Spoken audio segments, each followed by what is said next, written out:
kunodyirwa sadza nyama yehuku ikoko. Yemombe vachita mabhurayi. Usiku wobva wadedzera pungwe kuti tinoda kunorova munhu nekurara nevakadzi vari mugomo. Ndo hondo yatonyanya kuziva yavakara. Ko yabva kupi kwati Muzive Kenani Banana zvikanzi akatengera makomuredi hembe dzekupfeka. Saka tamita. Aiwa zvinorevei kuti story. Kuchizulu zvinotoreva kuti intokazi chinhu chechikadzi. Zvinotonyadzisira. Takukudzeka tokuvhura mafaira nobasa rangu kai. Zivai vakati Chiwenga adonezwa naMnangagwa waida kumuuraya zvine helicopter yazodona achibva kubhikita muna kuiona. Ndakati vari kunyepa mana kuna helicopter inodona at around 300 meters above the sky inosara yakadai so. Vakachitakura nechikopokopo icho chikaputirwa neambulance ndakati muda kuti jairire. Fuck off man, satano yana mai venyu. Nyaya iyo ndobva vanyarara. Kulendi. Bata. Yamakateerera kudai so ndiyo Kulian TV yacho patinokupai nhau ma-updates nezvinhu zvakasiyana-siyana zvinenge zvichiitika. Nhasi ndiri kunzwa kuda kuvhura hombe, but nhasi zvinhu zvekutaurwa panapa inini ndida kungokudzai something. I don't think kuti I will add anything, but dati munyatsonzwisisa mega muzvinzwire. I'm not going to interrupt guest achataura zvaari kunzwa uda kutaura zvese. Imi makaita se makateerera. Saka kana uchingori pane vanhu, sometimes I understand kuti mugoranga muchishanda kune mamwe mabasa kuti hamudi kuti munzwike nyaya dzakadai so isai ma-headphones, ma-earphones. Handimuona kuti inini ndato ready ndinge ndichitongomonita zvinhu zvangu zvese panapa ndakaisawo mazi-headphones. But iwewe I also encourage you to do the same uri kwauri ikoko. Kana uchidrive gara wasa seat belt because unogona kuzongokashika madzwo kana kuti ubva washamisika nezvinhu zviri kutaurwa. Teererai munzwe, sanganai nezvinhu zviri kutaurwa panapa. Chakayepa ichi. Yes, Elder. Kwakadi. Aiwa kutsvene kuri bogu sanganai nevateerera. Aiwa tinotenda waro tichifara zvedu kuti kukwenya munhu ndakasiyamwa kuti dai zvanyatso toshorana chaizvo ana Mnangagwa naChiwenga. Yeah. At the same time nezvimwe nyuzi dziri kubuda apa. Yes. Ndofunga dzakazara pasocial media. Yes. Chokwadi. So now I've got this to remind fellow Zimbabweans. Tichiti uyu mukomana uyu Temba Mliswa. I think vamwe vanhu vakambondoka vachiti uri kutaura nawe kuti mapumbwa machawa mabwidi. Temba Mliswa Mozambian, right? Mnangagwa Mozambian. And zviri kutaurwa naMudarageza achinzi Temba Mliswa apiwa mari. That statement is more likely to be true on my side. Kana unless zvisiri zvekutanishana image. Handiti kupolitics kunoitwa inonzi character assassination. Yes. Iriko. Yeah. Yes. Dosaka, I remember one of the days Nyoka Emabuni Wellington being very angry at me. Akambotaura, akambonyepera vanhu vanzi Jeff takamona ari kuprazi kwaMnangagwa. I think that audio richiriko vanhu vakarichengeta. So ndo vana mutaura ndakati ukaita maitiro aya God won't bless you. Hatikurambidze kuita character assassination, but there is a level. Yeah. So concerning this matter ya uyu Temba Mliswa. Yes. Temba Mliswa is a close family member kwana Mnangagwa pauzambia wavo, paubumbwa wavo. These people are essential themselves. Right now ari kunzi disabhuga, akuzviti sabhuga handiti? Chokwadi. Ari kubva side kunana Zvishavani uko handiti? But he was an MP wekuMash West. How did that happen? Kureva here kuti kunana Mash West kwakange kusina vanhu. Vanga variko. Vanga variko vanhu. So toda kuti tivhurane tichionesana panapa. Zvinhu zveZANU-PF zvizhinji zvacho zvinozosara zvosvika kunzeve dzedu, but vanenge vakazvironga. Why I say so? KuZANU-PF kune ma-diplomats, ma-graduates, ma-thinkers vanogara who are being paid serious money. But how do we confuse the millions of the people? So zvimwe zvinhu zvinoitika anogona kunge ari madrama rather than reality. Okay. So we must learn to be very, very careful about every statement in a situation inenge ichiitika, especially when it concerns to ZANU-PF. Pane imwe nguva yekuti pasocial media pakamhanyiswa mashoko ekuti Mnangagwa naChiwenga varovana zvibhagera mwabviswa nzeve. Vanhu vakati mazvinzwa here zvaitika anzi varwa kustate house vazodii. Okay, fine. Misinformation inenge ichifamba. Alright, if we not long pakatanga nhau yana nyoka yemabhoni pachinzi guru Chiwenga kutopinda Chiwenga zvikanzi miremone zvikanzi kwatsva masafe station kwatsva mota kwakati only to find out that those stories were not true. Andika wow, nyoka yemabhoni could have been very passionate about what he was doing, but he was giving people information yaipiwa nevanhu vari paground which was wrong information to mislead the people. So that type of crafting information kuruka juzi risipo kwagara kuri muZANU-PF. So pane kuti tikasire kucelebrata kunetsana kwaChiwenga na Emmerson Mnangagwa. To me it is a suspicious move on the condition yekuti Chiwenga a few years back he had become a billionaire worth over 4 billion. United States dollars. Yatoda kutaura na reality. Asi kutaura nhau dzekufremerana dzekuvengana because I don't like him nokuti muchikunda. Let's put that aside. Then let me also put aside the fact that President Emmerson Mnangagwa is a ZANU-PF and I don't like him. He was already worth over 10 billion United States dollars. Now, Anaopa Mshinguri that time, I don't know now, she had over 940 something million, closer to 1 billion Zimbabwean dollars.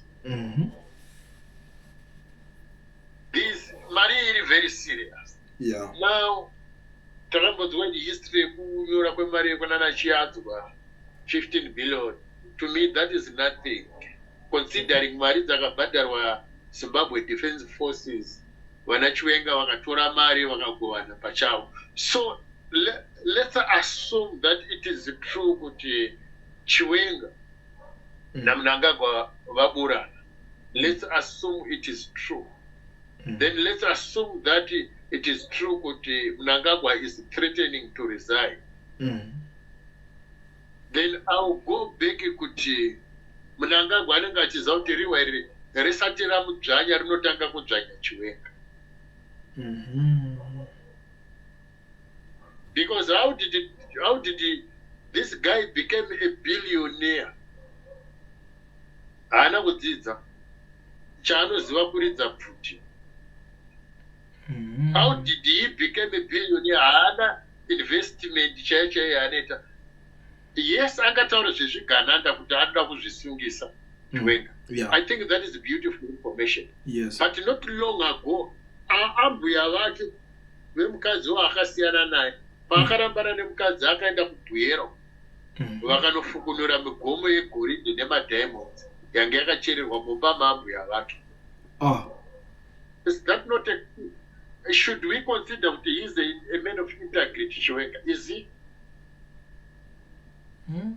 Let's put aside the fact that akarwa nemukadzi wake vakanetsana vakatorerana maproperty vakati. Let's put aside the fact that we ainzi haangofumani over 100 million Jinimbi.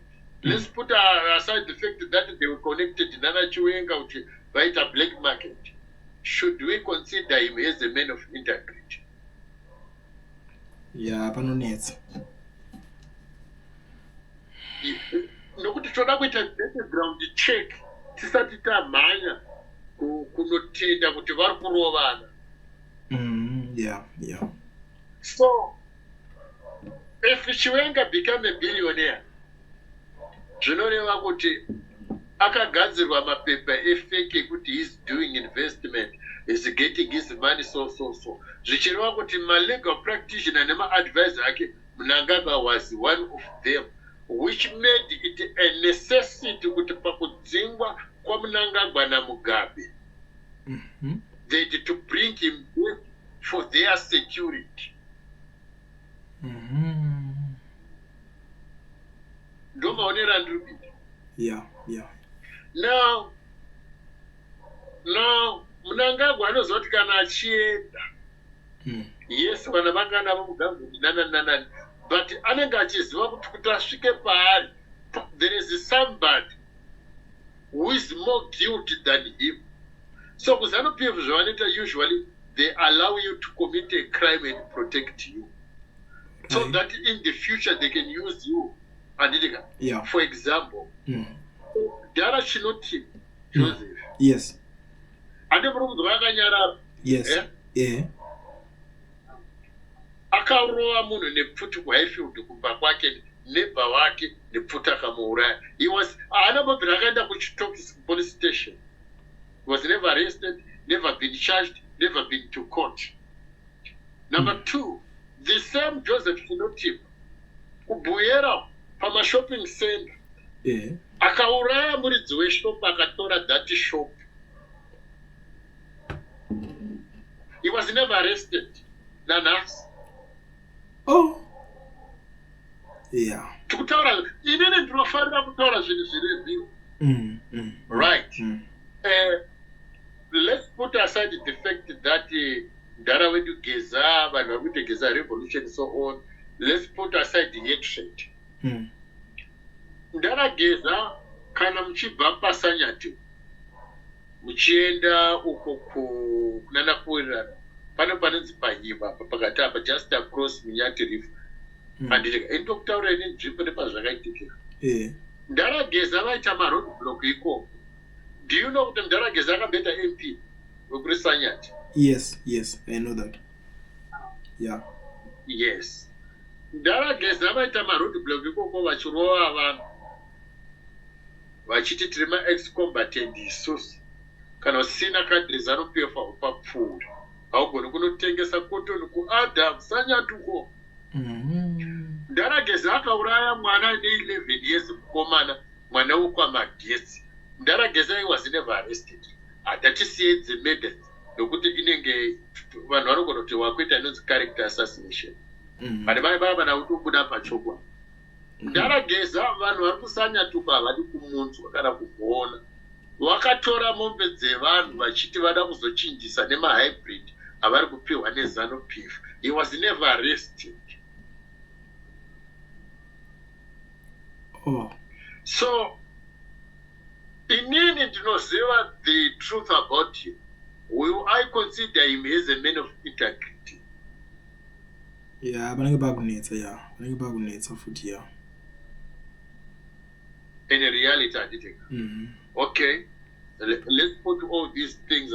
Tongoti datiti ashiko. Let's say Geza, he never committed those crimes. He is a clean man. Yeah. Datiti Chiwenga, he never committed those crimes. He is a clean man. Adidiga. Yeah. Let's also assume that Mnangagwa is not a billionaire. Anama company he is a clean man. Trying to assume that. Yeah. Right. Let us try to assume that we say our team Rukutopu, Nana Tagwiri, Nana Chivai, they are not criminals. Zimbabwe, by taking them back a little bit. Yeah. Mawa Veteri, what could be the reason if we don't Varampe Vakanyara situation Ichiramba Ichita from bad to west and worsening with each day? Magamba Zubunzi. I think inyaya kuti maoveteni vakabavese pane zvakatorwa izvi zvichitorwa varungu vamwe wacho vakabenefita. That's what I think I'm winning. No. Let me tell you something. Sati taenda panhau yemaovhutering kuti tivabata. Munguva yehondo, I'm going to shame other people here, but andina any other outlet. I do rather if people know the truth. Vakomana vachinzi makomrade andidika. Although hondo yakatanga musi wa4 July 1964 kuma late 70s ndoko yakazotanga kuti kutsviriridza hondo iyi. Because hondo iyi vakomana vakairwa for almost 15 years, 5 months, 1 week and 1 day. Urikupanzwa? Yeah. Kana tichikaunda mazuva ekuti yakapera musi wa12 December 1979. And then chakuudza zvimwe zvinhu panapa zvekuti if the Zimbabweans are listening, maybe they will be surprised. Yeah. Now asina kungotaka history yake kungobva iri kubatira pahuro kuti zvakatoda kutaura with the details. Yeah. Vakomana ma-ex-combatants ava nhasi pamazuva enguva yehondo vaiti vakasvika pamusha pemunhu ndikanzwika kuti gandanga ridyederere sabhu inozorera wakambokanzwa. Yeah, ndakambokanzwa. Gandanga ridyederere ko masabhu yacho inorera kakanzwika kaka. Kainzwika varume ava vakadya mbudzi dzevanhu, huku dzevanhu pamisha nekuda kwokuti vanhu vakanga vachirarama upenyu hwekuti vakange vane pfuma. Kupinda mumunda chaimo makomrade vaidya ipwa, kudzipamura mavise manwiwa, kudya magaka vasina kukumbira. Now yakuda kutaura zvinhu zvekuti kana vachida kundisungisa, I'll be willing kuti vambondisa kuHigh Court kana kuSupreme Court. Inini ndikutaura ini about zvinhu zvandikutaura. Varume ava vakasvika pamba panembwa pamwe pamusha pandinoziva ndogara ndichitaura vanhu kuti kwamagijani kana uri kwamusana kubhindira wakatarisa kugomo rekumuchinjike papane imbwa dzinenge dzetaipe yechibhurudhogi. Vakarova imbwa kuti munochengetere imbwa dzinenge mapolisi dhogi. Zvinoreva kuti imimi muri kushandidzana nema-Smith regime. Munzwa zvandikutaura? Yeah. Kutaura zvaitwa ma-ex-combatant, I cannot say on behalf of Mazipra forces. No. Handina kumbonzwa bad record yavo. Ndoda kutaura about the ZANU forces. Varume ava tine vasikana kule, I challenge you kuti uvabvunze vanhu vauye, because vazhinji vacho vari on the edges between ndingangoti 44 years to 58 years. Vava vanhu vakuru vavo. Yeah. Vanokuudzei kuti vakaponera mumatura vasikana, kuvigwa mudura, vamwe pagudziro pasi pehosi. Makomrade aiti akauya aiti akaona vasikana vaitora, achinorara navo.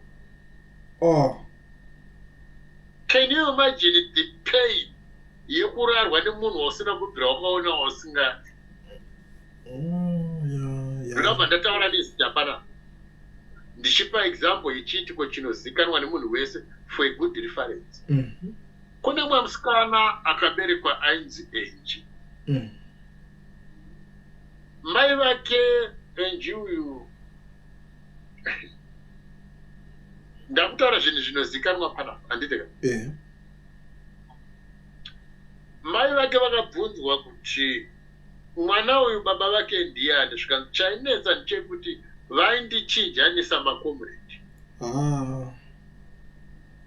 Ndokwaberekwa mwana.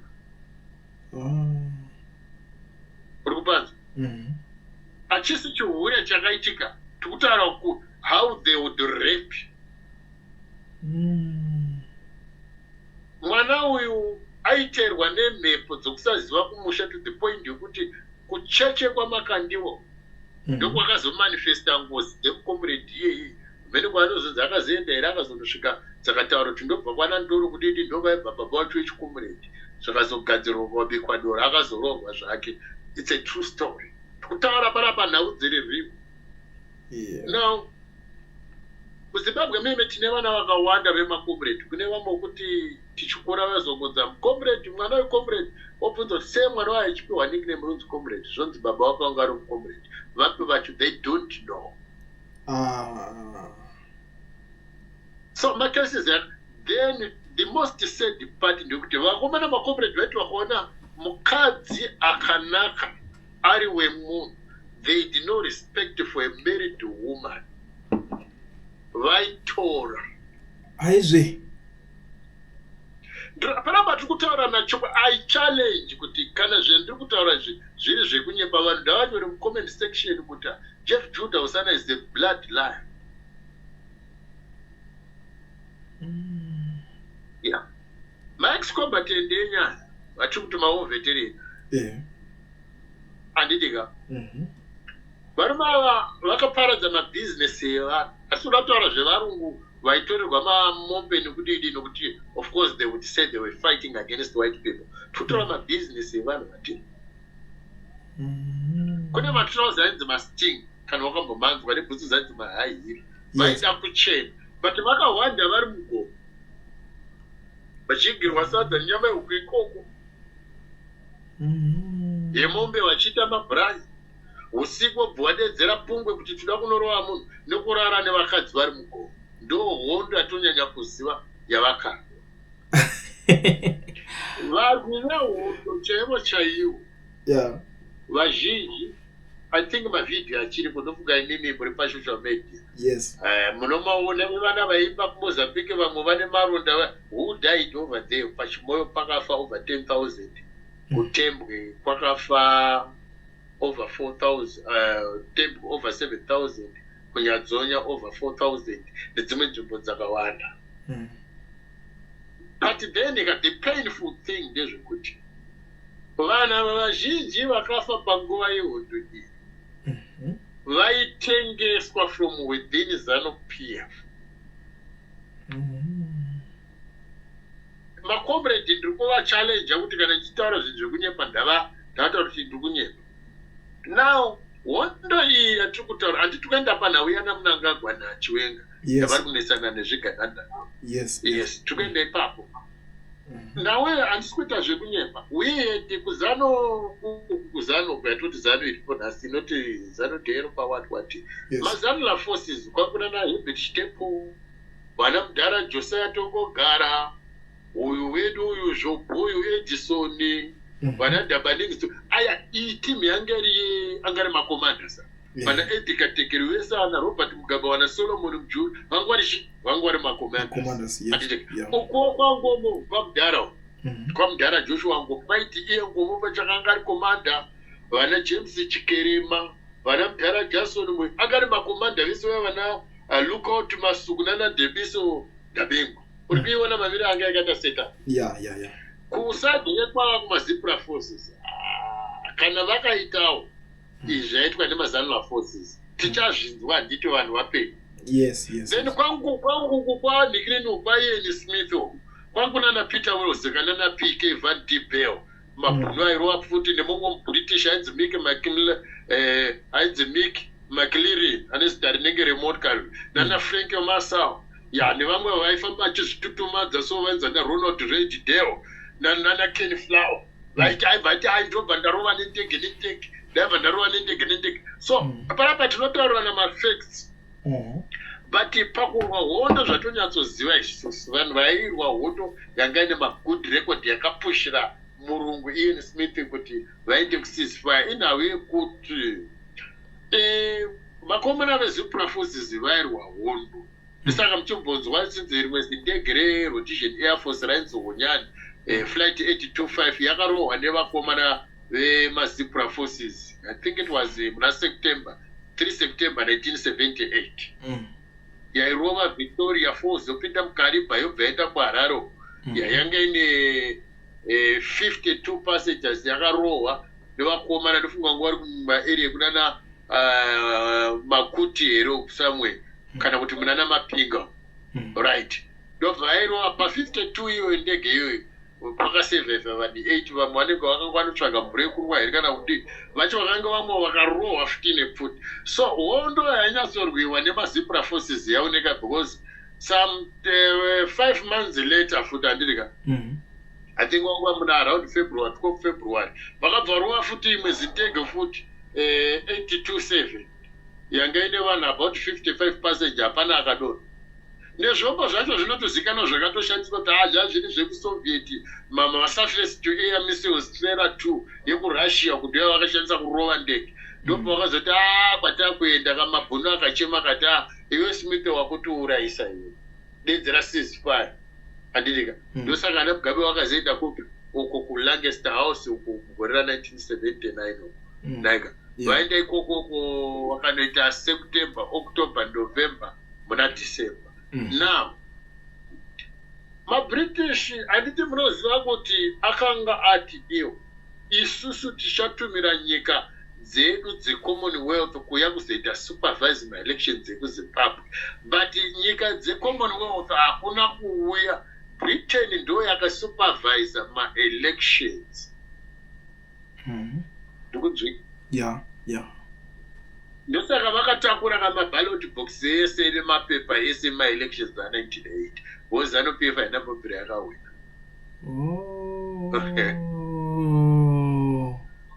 I see. Ndoda kuenda kunaudzana Chivai. ZANU-PF has never won an election. Zvakadikani zvekuti maBritish kuLancaster House vakati vana Mugabe vari kuti hatisi kuda kutora if tikuda universal suffrage iye 1 man 1 vote. Hurumende yeBritain yakaona kuti vanhu vatori better than timirana ngoma vati we want our land. Saka nyika ndatipei kunana Mugabe wezA then we can keep the land for ourselves. So ana Mugabe vatora nyika vapiwa neBritain vakaona kuti we lost the election. Ndobva vachinja theme ndobva adopta yeZAPU yekuti we want the land. Now iye land haina kutangana naMugabe yakatangana naMbogo. So the difference between ZANU and ZAPU, vana Mugabe vaiti tiri pa universal suffrage 1 man 1 vote, vana Ngoma vati we want our land. So vamwe vanhu havazivi nawe. Now vakomana vama-ex-combatant hondo yapera after season 5 havana kumira tsika yekurepa all the way kusvika ku1982, 3 years down the line from independence yemuna April.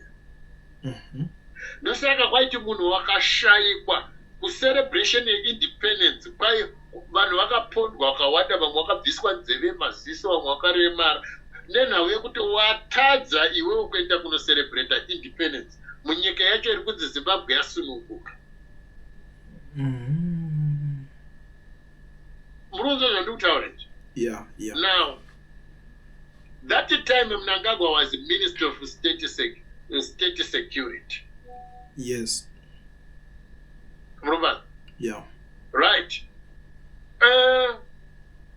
Hondo yapera ka? Right. Mayuth eZANU-PF mamwe aenda anotrainwa kuNorth Korea kunouraya vanhu. Vakauya vakapedza vari muMidlands nemumatebhela. Zvichinzi crash down ZAPU vape mhosva yeudissident nokuda kwekuti vaitya kuti ichazosumuka yakadzoka because vangu vakarohwa kuelection ya1980. Handiti?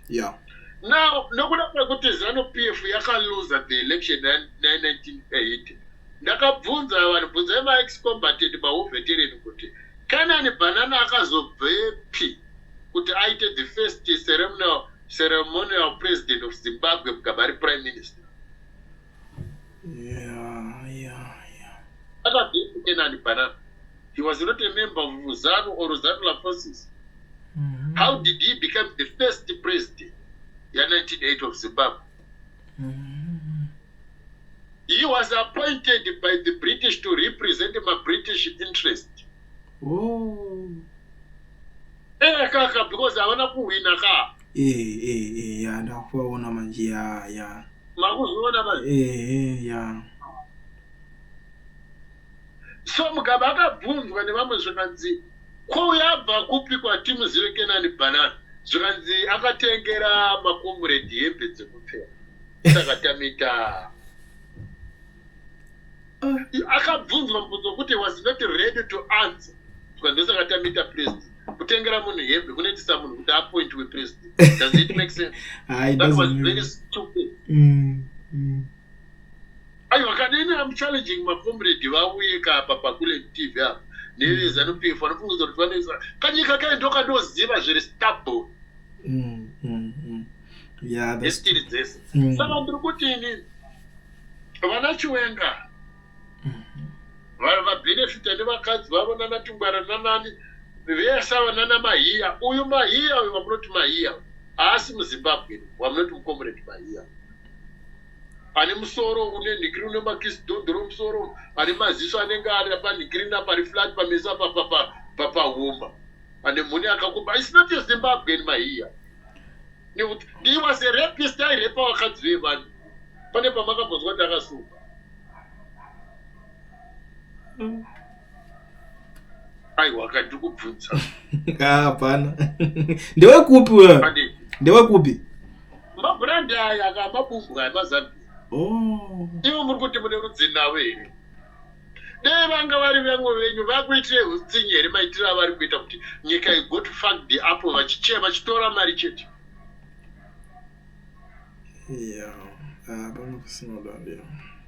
No shoko randashandisa ndiregerere rekuti vabumbu ini ndendada kudzika dhipaka and go haya kuti vanhu vazive patiri chaipo. So now ndiri kuti kasi iri kuitwa yana Tagwire handiti nana Chivhayo is not a Zimbabwe. Harisi timu redu resari handiti Mugabe anga nelocust yana Muzembe nana Kasikwere yavaiti G4 amini Mugabe handiti uyo munangagwa wavo ndobva kireti yavo locust handiti right. Chiwenga at that time he was very very sympathetic to the G4 ndobvaona kuti nokuda kwakuti haasi muchawo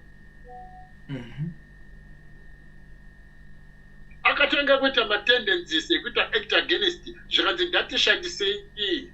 That is why coup ya 2017 it was a false coup. Hakuna coup yakaitika yekuti Mugabe tikamutorera chisimba munati izi zvese ndezvekunyepa zvekuti akazotiza kana South Africa kuti hapana mhani zvinhu zvavakagadzira kuZanu-PF zviya. Is somebody listening there?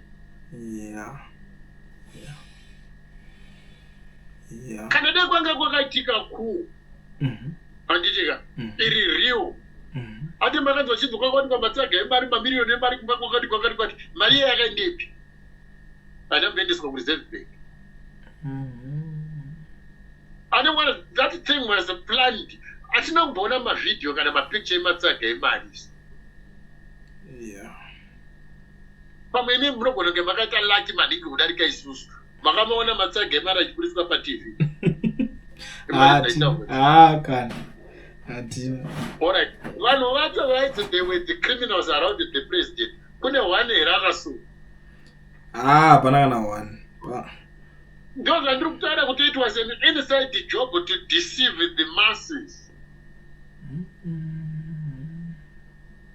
Ndosaka ndati kuZanu-PF kune ma-thinkers, ma-diplomats, graduates who are paid serious money to create zvese zvima-political party nezvichichi nekudidi and so on. Ma-masterminders. Zvokuti we will spend isusu our time tichiti zvada kuteta tapota tapinda zvada kuteta zvopo hapana ndezvavo zviye zvavakagadzira.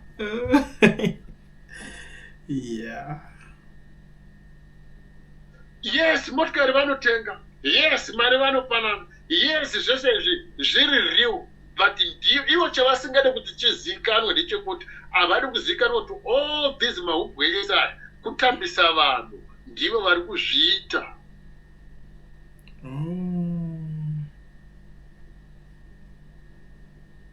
Ndukuuze, it's an inside job.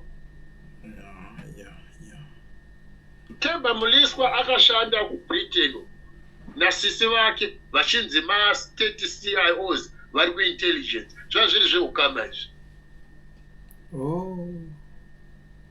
Akagara akakuBritain stereo nasisi wake akazouya akakontesta akadyiwa paukama. I see. Paukama zvimwe zvinhu cherechedza vakomana zvakafanana naNdabaningi Stone. He was the commander kuzanu kwanditika. Isusu akatibvunza ndokuudza akakune makuve madziteteguru yedu kusvika kuna nanyashano kubhuyero pa07 panditika. Ndakakubvunza wekuletu kuti ana Stole tinovati maZimbabwe nanditi chirudzii kuti Stone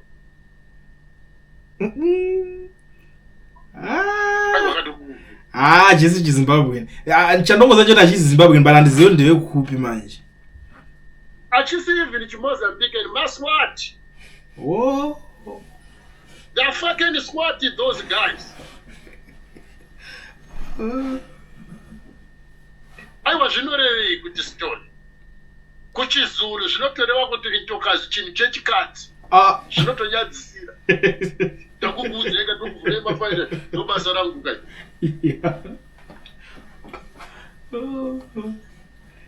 Ndezvekuganira zvezvi vakabvako vakanogara muMozambique havasitombori mandau ana Stone.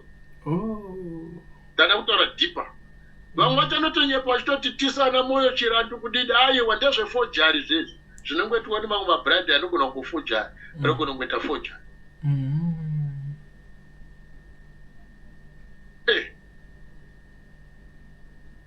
Uri kupanzwa? Zvinorevei kuti Stole ndoda kumbira tobva wabvunza kuti Stole chirudzii nokuti hachisi chindau hachisi chivhenda chirudzii, yet they are there on the top of Zimbabwean politics. Vakaqualifiers say another Banning story. Ndokubvunza ka. Ndibvunzire kumaZimbabwe.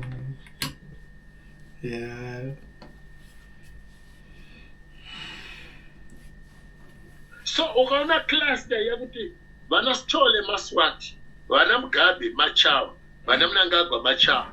They managed to kill team rese iyi. Kusvikira varuva vana Marvin nana Solomon Mjuri, they killed them all. Chinhu chakarongwa. Saka makandizwa baba ndichimakana neZANU-PF ndichisimudzana nayo ichititumira vamwana nokachiti musamuteere Jeff Judah Musana. They are doing their best for survival. Saka zvakatonaka, let them destroy me. But in every generation, in every nation, wherever there is a Goliath, we pray that in our nation God shall raise a little humble David to face Goliath. Whether this generation won't be generation to come, but I believe ngove kusunungurwa kwedu tichatoona chete kusununguka kwedu. Zvingagone kuita kuti vanetsa because mbavha dzinozobvumirana pakuba dzozonetsana pakugovana. Azviite kuti Chivhaya aite dish out mari dzese nemota idzi. Ana Chivhayo voramba vakanyarara. Vanofanirwa kuita kukireta commotion yekunge vagumbuka kuti Zimbabwe inge ine hope but mamudzwere Chiwenga ati hachadi zviganani iye ari top chiganani. Kaka anotaura sezvezvigananda iye ari top of them.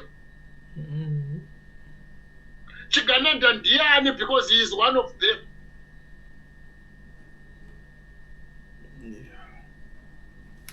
Hatuna kuonesana. Musoja, how did he become a billionaire? Asikutaura ma millions, billionaire in the US, Musoja. And pane mining company ipi iri kuburitsa madiamonds negold Chiwenga tibvunze uku kutaxi kuti ari kubhadhara taxi yakadii. Hamusikona tiri kutambuka nesu Munangagwa anotambira kuChina, Chiwenga ari kutambira kuChina, vanoswera vari vese, but isusu manje tikupiwa wrong information. Kana chiri chokwadi chekuti vari kurovana, ndadzimborira pfuti tikaunde zvitunda zvadonha kuti ndezvekwavo vekwanisa puta Munangagwa, izvi ndiwe kwaChiwenga. Handimukona kuti wandikati vari kutangira handiko. Pamushato vanenge vari vese vachimwa vese vachidhakwa wine vari vese, kumahure vari vese, kutega vari vese. Vanhu vari kutamba nesu mana. Maybe I'm wrong. But kuti ndizive kuti ndiri wrong kana kuti handisi, let us give them 7 days from now. We need 7 days from now. Yeah. Not 1 month, 7 days. Kana chiri chokwadi chokuti vanetsana, one of them must die within the next 7 days. Vanhu vanofanira kunoungana kweino seka. But if one of them don't die, they are playing with games with us.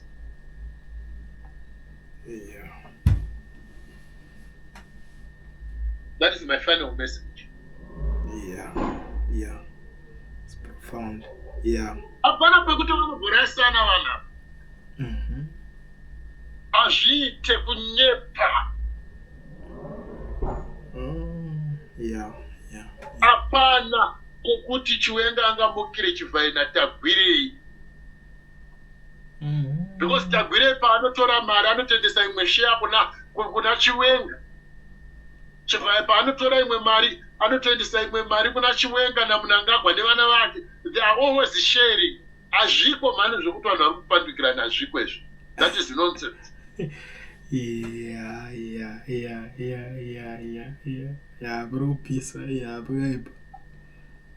Because onaka mazuva vakati Chiwenga adonhedzwa naMunangagwa wangoida kumuuraya zvine helicopter yazodonha achibva kubhikita muna kuiona.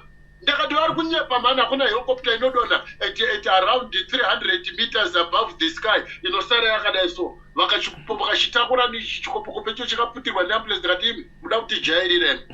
Fuck off man, satanoke yana mai venyu. Nyaya iyo ndobva vanyarara. Chinorisema songe chakatakura chikopokopo ndeusiku chikanokanda pamberi paroi apa paroi 10 of up. Iye 10 of yegutu nenhikirini nebhikita.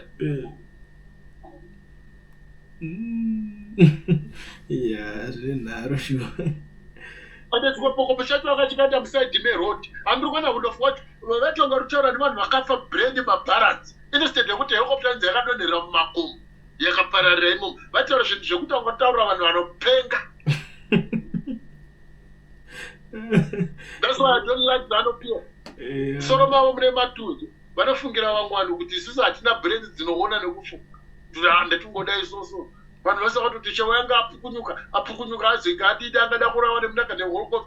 Ndobva vanoti aspeed. Intelligence idzo ndedzemanga vaudzei kuti zvaida kudhara tichiri vanhu vadiki kwene zvitakakura.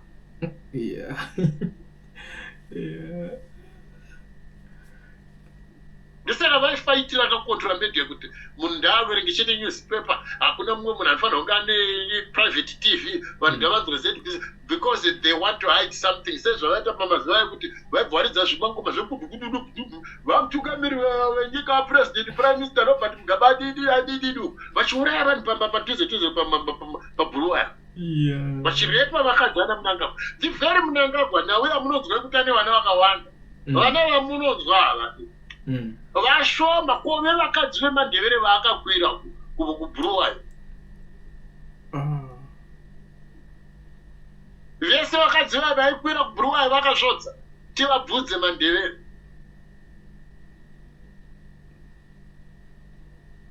Ndizvo ndizvo here kuti neuyu Chiwenga Chiwenga nevana vakawanda futi. Chiwenga nevana vakawanda futi. anoshayiwa neari rapist vakadzi vevanhu vavaikura nevasikana vese vakabvisa nhumbu vese vakashota.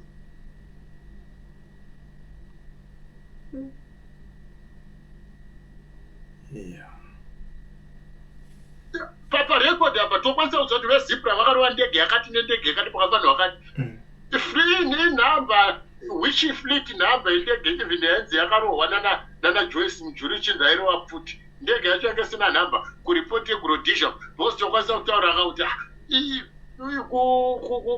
kumabhunu ami yekuyanga yakamira so kwakune mahelikopta yakati yakarohwa pakati yakati yakatikira kwakati yakati Zimbabwe yakazoinherita ndege dzakati yaJoyce Mujuru yanga iri nhambani nekuti ndege yese ine nhamba.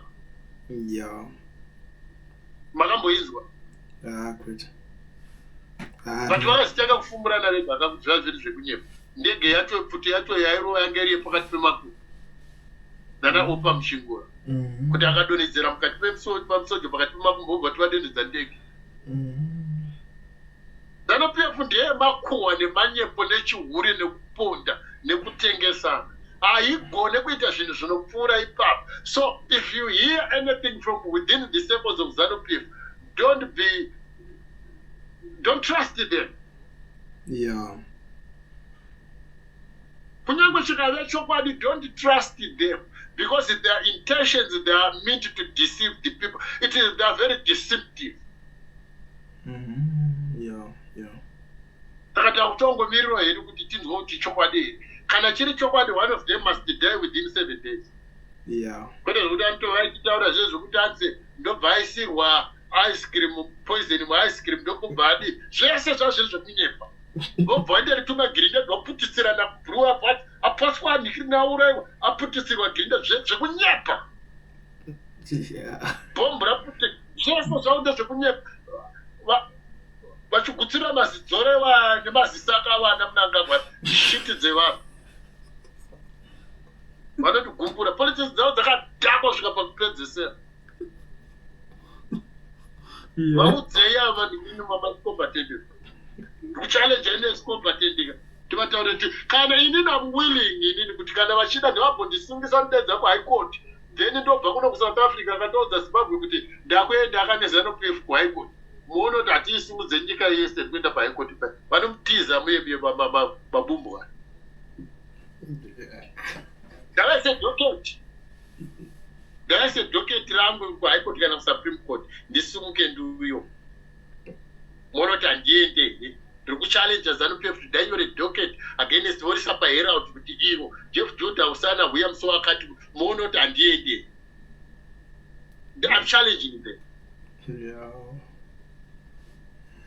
Ndowaziva kuti matsotsika macriminal. They don't belong to us. They were never of us. They will never be of us. They never fought for us. Iona kuti kana vachikara ikwana ZANU-PF yakati nemapurazi ari kunzi akachengeta shinze tikuchengetera vana vari kumhiri kuoverseas vana vanani vari kuoverseas.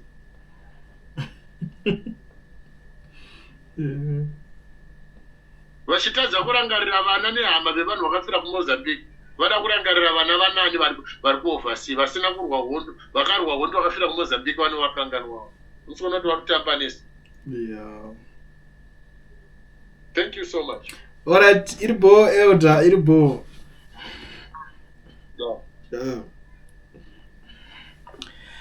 So that was Jeff Judah parupisa. Aiwa, in apa zvatoda kuti tingoita ka. Tell me what you think in the comment section because honestly inini I don't have anything to add on top of zvese zvataurwa.